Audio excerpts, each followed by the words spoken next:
Labadiena dar kartą, nors su visais jau sveikinausi. Nepaprastai džiaugiuosi šitą konferenciją, džiaugiuosi kolegų pranešimais, tikrai daug naujo, daug minčių. Na ir mano kalba bus gal apie tokį šiek tiek ir jau primirštą menininką, kuris taip pat savo biografijoje irgi turi tų klausimų, tų problemų, apie kurias mes šiandien kalbam. Tai yra tos dvigubos tapatybės aspektai, nes Elegijus Bukaitis, manau, kad dar kai kas iš vyresnės kartos jį prisimena, gimęs Kaune, užaugęs Gelgaudiškio vaikų namuose, išsilavinime gavęs choreografijos mokykloje Leningrade, dabartiniam Sankt Peterburge, jis visą laiką jautė tam tikrą, sakyčiau, tapatybės įtampą. Nes, ir kas prisimena jį šiek tiek ir kalbėjo su tokiu lengvu rusišku akcentu, buvo vedęs Rusę ir jo žmona ir jis pats palaidoti stačiatikių kapinėse. Vienas jo sūnus gyveno, gal ir gyvena Maskvoje, kitas gyvena Vilniuje. Tai tikrai toks žmogus, kuris matyt jautriai išgyveno tuos klausimus, bet su Lietuvos baletu jis labai stipriai yra susijęs, nepaisant to, kad nėra sukūręs labai daug spektaklių. Ir aš norėčiau pakalbėti apie tuos, kurie buvo pastatyti šito teatro scenoje ir kurie, mano požiūriu, pranašavo tam tikrą atsinaujinimą Lietuvos šokio mene. Pirmiausiai apie tam tikrą kontekstą, tai žinoma, kaip jau nekartą čia ir ekrane buvo parašyta ir skambėjo, nuo 1948 metų Valstybės teatras su visa rūta ir su dauguma savo darbuotojų persikėlė čia į Vilnių. Ir čia veikė iki pat 74 metų, kai netrukus minėsime naujo teatro atidarymo 50-metį, kai galų gale buvo pastatytas Nijolės Bučiūtės suprojektuotas pastatas ir šitas teatras liovėsi būti operos baleto meno namais, bet daugam išliko senuoju operos teatru net iki šių dienų. Tai kontekstas, Elegijaus Bukaičio kūrybos kontekstas, jis formuojamas buvo jo vyresnių kolegų, pirmiausiai tai yra pagrindinio tuo metu teatre dirbusio choreografo, vyriausiojo baletmeisterio Vytauto Grivicko, kuris savo ruožtu buvo baigęs mokslus Maskvoje ir dauguma jo spektaklių tęsė tą dramos baleto liniją, kuri jam imponavo ir kuri imponavo daugeliu žiūrovų. Ir, sakyčiau, iš daugelio jo spektaklių, kaip tokį moderniausią, paminėčiau Aramo Chačaturiano Spartaką, kuriame Grivickas stengiasi suderinti choreografinės mintis su ryškiu, išraiškingu pasakojimus tokiais gyvaisiais paveikslais, kuriuos čia matom ir ekrane šitoje kompozicijoje iš Spartako, o centre matom ir patį Elegijų Bukaitį atliekantį mirštančio galo vaidmenį. Kita asmenybė, kuri irgi sietina su šito teatro choreografų pasiekimais, yra dar iš Valstybės teatro čia atvykęs Bronius Kelbauskas, atvykęs kartu su visa trupe Valstybės teatre, dirbęs visą savo pajėgiausią artistinį gyvenimą, Valstybės teatre Kaune debiutavęs ir kaip choreografas dar 36 metais. Tai, sakyčiau, irgi toks moderniausias, nors Kelbausko pastatymų įrašų yra išlikę labai nedaug, nedideli fragmentai, bet mano požiūriu, lyginant ikonografinę medžiagą, toks moderniausias, nors sulaukęs daug tokių kontroversiškų nuomonių, buvo jo spektaklis pagal Juozo Gruodžio muziką Jūratė ir Kastytis, kuriame ryškėjo Kelbausko dėmesys ne tiek klasikinio baleto estetikai, kiek neoklasikiniai jo formai, Džordžo Balančino leksikai, kaip aš galiu įsivaizduoti, ir tai irgi patvirtino kolegos, kurie žino Balančino kūrybą, juo labiau, kad pats Kelbauskas dalyvavo ir Kaune pastatyto Džordžo Balančino ankstyvojo baleto Obat premjeroje, šoko kartu su Vera Demčinova, ir ta šokio kalba, neoklasikinio šokio kalba buvo natūraliai jo perimta ir galbūt kuriam laikui, ypatingai jo paskutiniuosiuose spektakliuose Valstybės teatre ir pirmuosiuose Čiče, buvo užgožta tos draminės linijos, tų egzaltuotų, patetiškų pozų ir pantomimo scenų, tačiau paskutiniaisiais spektakliais, manau, kad ta kalba vėl buvo gražinta į tas neoklasikinio baleto ištakas. Kelbausko, kaip minėjau, įrašų nėra išlikę, bet aš norėčiau parodyti vieno spektaklio, ir ne Kelbausko, bet Česlovo Žebrausko tokią keletą minučių ištrauką, kad pajustumėt, kasgi buvo tuometinis 70-mečio vidury šiuolaikinis baletas, šiuolaikinis šokis. Tai yra televizijos įrašas, bet vis tiek matom, kaip į šitą šiuolaikinį šokį perkeliamos klasikinio baleto,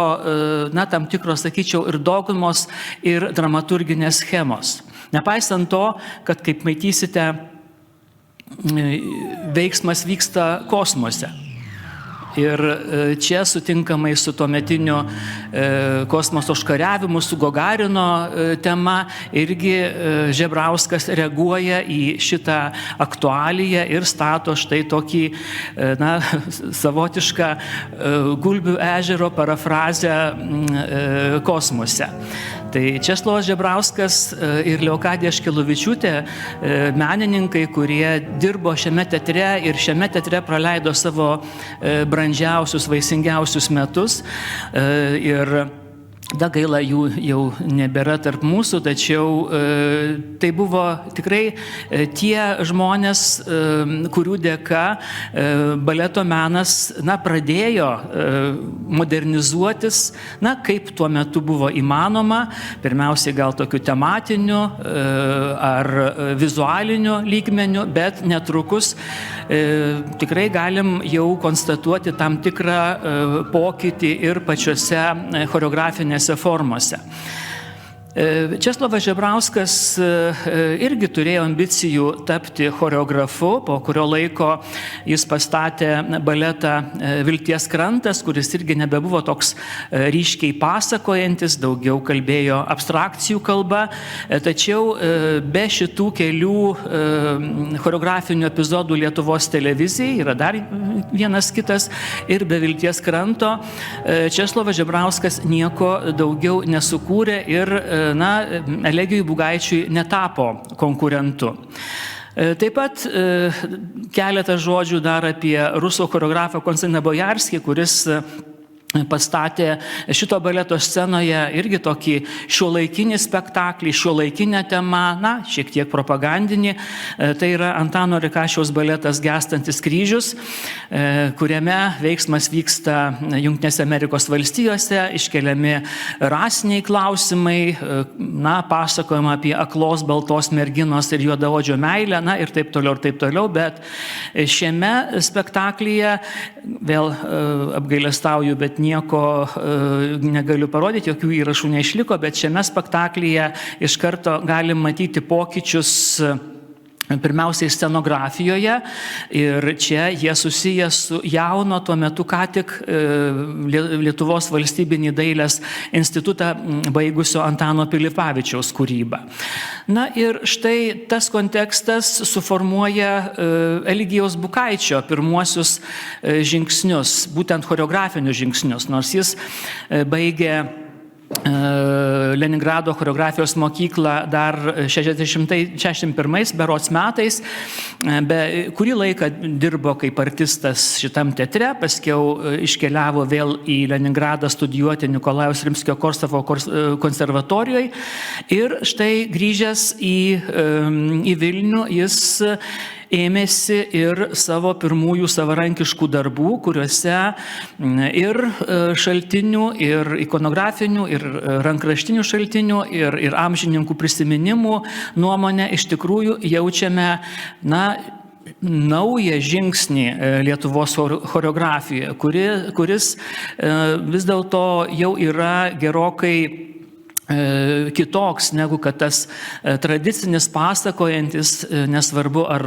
klasikinėmis baleto priemonėmis, ar modernizuotomis baleto priemonėmis spektaklis. Pirmuoju Bukaičio darbu tapo to paties Antano Rekašiaus, tikrai,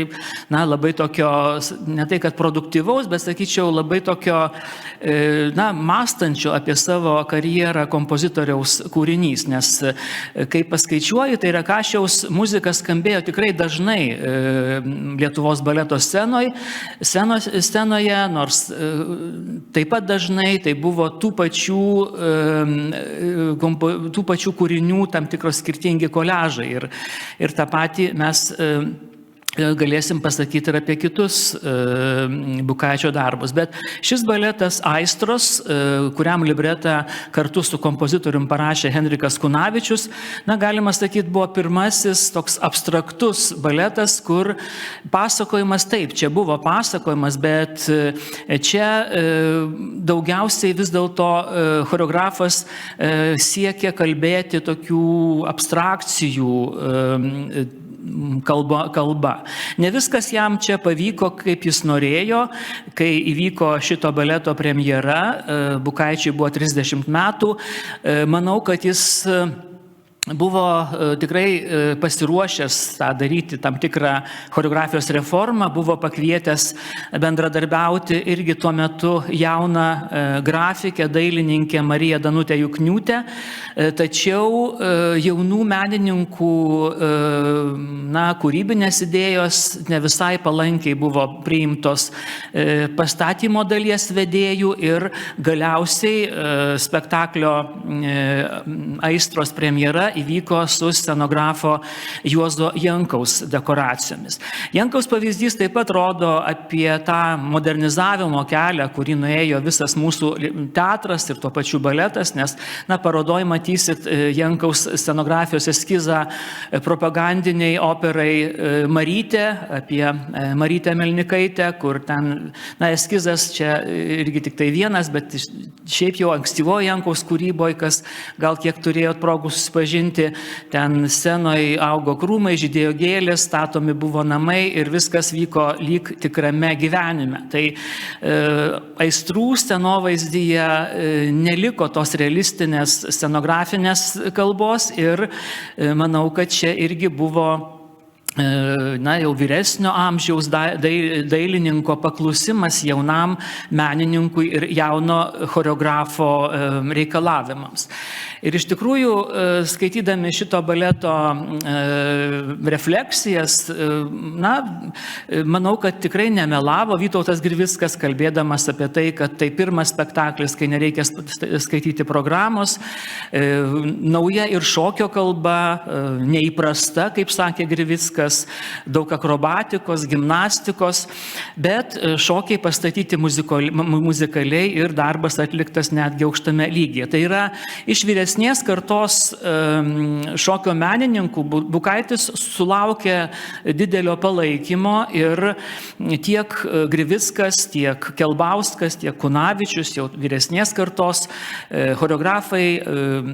buvę baleto artistai, šituo pastatymu džiaugiasi ir įvertino jo naujoviškumą. Šitas toks pozityvus Bukaičio darbo priėmimas skatino jį ieškoti toliau, ieškoti kitų choreografinių priemonių savo idėjoms įgyvendinti. Ir labai yra įdomus, iki galo neištyrinėti jo brėžiniai, jo piešiniai, kuriuose jis užfiksavo savo choreografinės idėjas dar vienam abstrakčiam baletui pagal Mikalojaus Konstantino Čiurlionio simfoninę poemą Jūra. Tačiau šitam pastatymui nebuvo lemta išvysti dienos šviesos. Už tai tos sudėtingos grupinės kompozicijos savaip buvo perkeltos į kitą spektaklį ir gana panašių tokių motyvų galim aptikti Bukaičio pastatytuose Valpurgių nakties šokiuose Čarlzo Guno operoje Faustas. Beje, šito spektaklio fragmentą galėsit pamatyti ir šiandien atsidarančios parodos viename iš vaizdo siužetų, filme Jaunųjų balsai, Bukaitis repetuoja, Bukaitis aiškina šokėjams, kokie jie turi būti šitą choreografiją atlikdami ir taip pat kelios, ten pusę galbūt minutės nufilmuota, kaip šita Valpurgijų scena atrodo realioje šito teatro scenoje. Na ir dar vienas jo žingsnis link naujovių įvyko 72 metais, kai kartu su Georgijumi Aleksidze, gruzinų kilmės rusų choreografu, jie pastatė vėlgi abstraktų šokio spektaklį Apmąstymai šokyje. Na, čia parinkti skirtingi kompozitoriai, matyt, ir leido jiems kalbėti vėl ne pasakojimu, bet choreografinėmis formomis. Tai buvo toks choreografinių minčių koliažas, vėlgi labai gaila neišlikęs, išskyrus vieną kitą nuotrauką. Ir dabar jau niekas apie šitą spektaklį plačiau nebepapasakos, nes dauguma ir atlikėjų jau iškeliavę. Ir antrasis, ar trečiasis, gal sakytume, ankstyvasis Elegijos Bukaičio darbas šiame teatre buvo Čaikovskio Spragtukas, kuriame jis vėl deklaravo, kad nori visiškai naujai pažiūrėti į šitą klasikinį siužetą, šito klasikinio baleto interpretacijų istoriją. Visa choreografija buvo sukurta Bukaičio, išskyrus Vasilijaus Vainoneno Snaigių šokį, tą nuolat iš teatro į teatrą keliaujantį, na taip jau priimta sakyti, choreografijos šedevrą. Visa kita buvo naujai pastatyta, Drosselmayerio partija taip pat buvo sukurta kaip choreografinė partija ir, na, vėl telieka apgailestauti, kad likusios tik tai spektaklio nuotraukos, kuriuose, na, iš dalies užfiksuoti tie Elegijaus Bukaičio deklaruoti teiginiai, bet nors tai buvo pirmasis spektaklis, kurį mačiau, tiesa, atkurtas, pritaikytas didžiajai baleto scenai, bet tikrai nebuvau tiek dėmesingas, kad galėčiau šiandien prisiminti kažkokias tai smulkmenas šito spektaklio ir patvirtinti, kad choreografinė prasme galim kalbėti apie,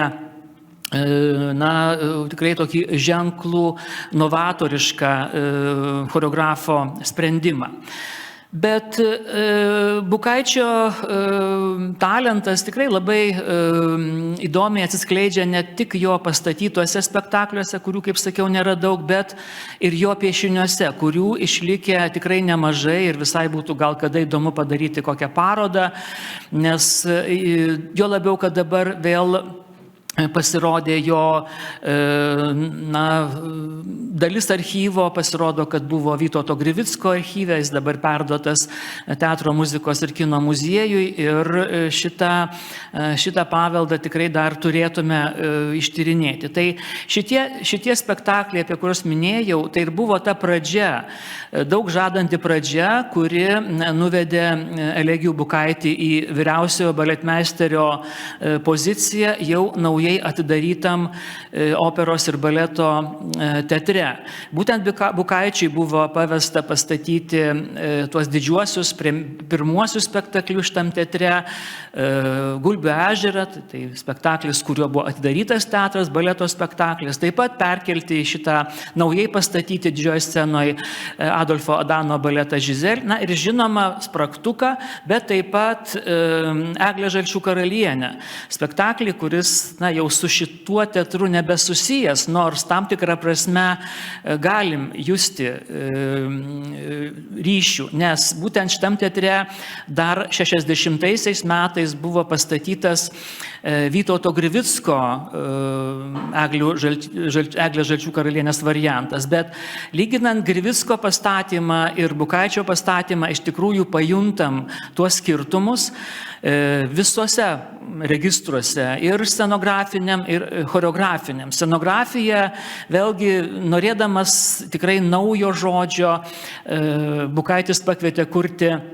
teatro, žinoma grafiką, knygų grafiką, iliustratorių Rimtautą Gibavičių, kuris sukūrė scenovaizdį visiškai nutolstantį nuo to pasakojančios scenografijos tradicijos. Lygiai taip pat ir kostiumai buvo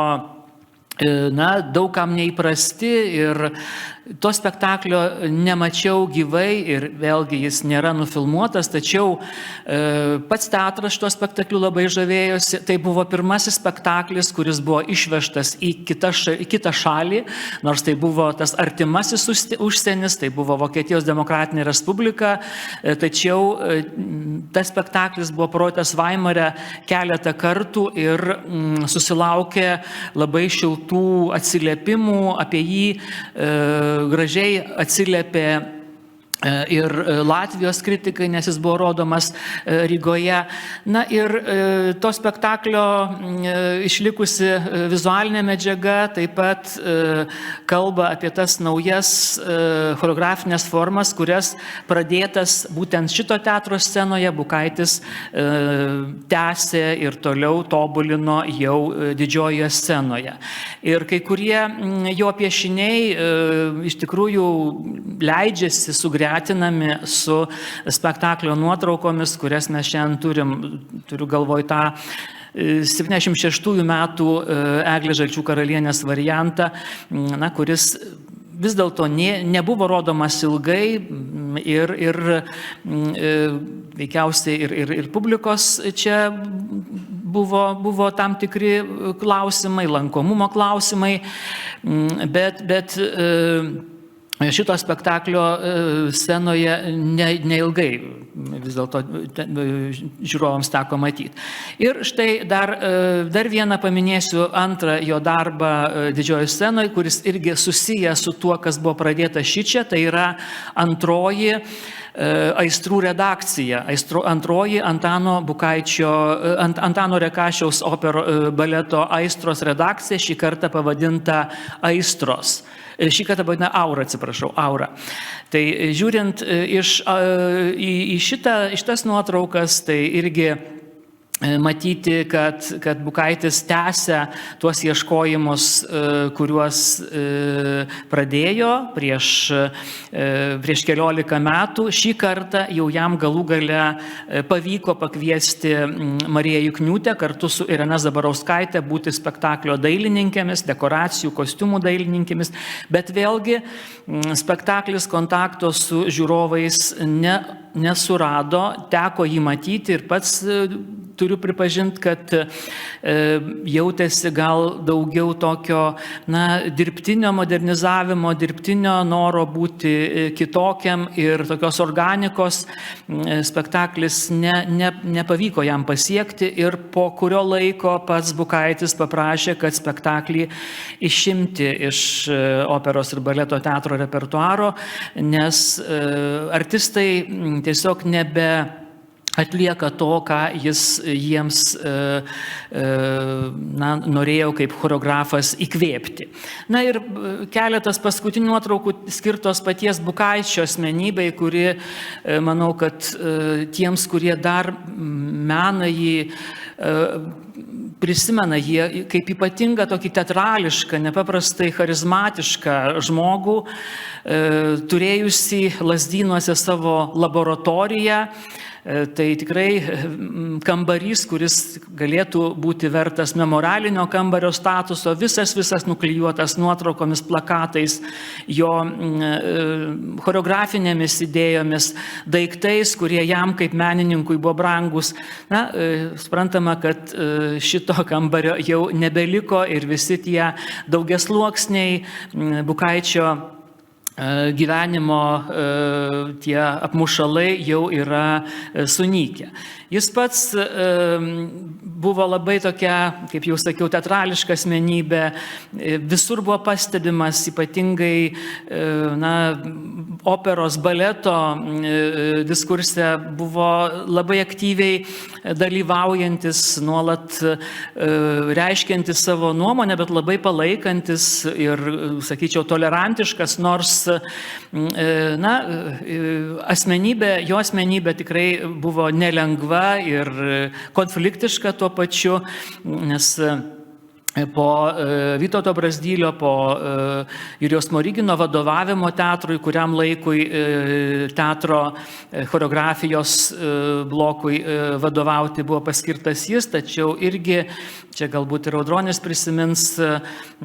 čia nebuvo labai lengva ir jam irgi netrukus teko pasitraukti. Bet tos nuotraukos, kurias atliko jau jo bičiulis Alfredas Girdziušas, ir jos irgi rodo tą spalvingą, vietoje nenustykstantį Elegijaus Bukaičio būdą, kuris jau vėlyvajam laikotarpį nebesurado formų, kaip išsireikšti jo meninę kūrybą. Ir ne tik todėl tikriausiai, kad nebuvo tinkamos erdvės, nebuvo tinkamų artistų. Kaip minėjau, Bukaitis buvo užaugęs našlaičių namuose, buvo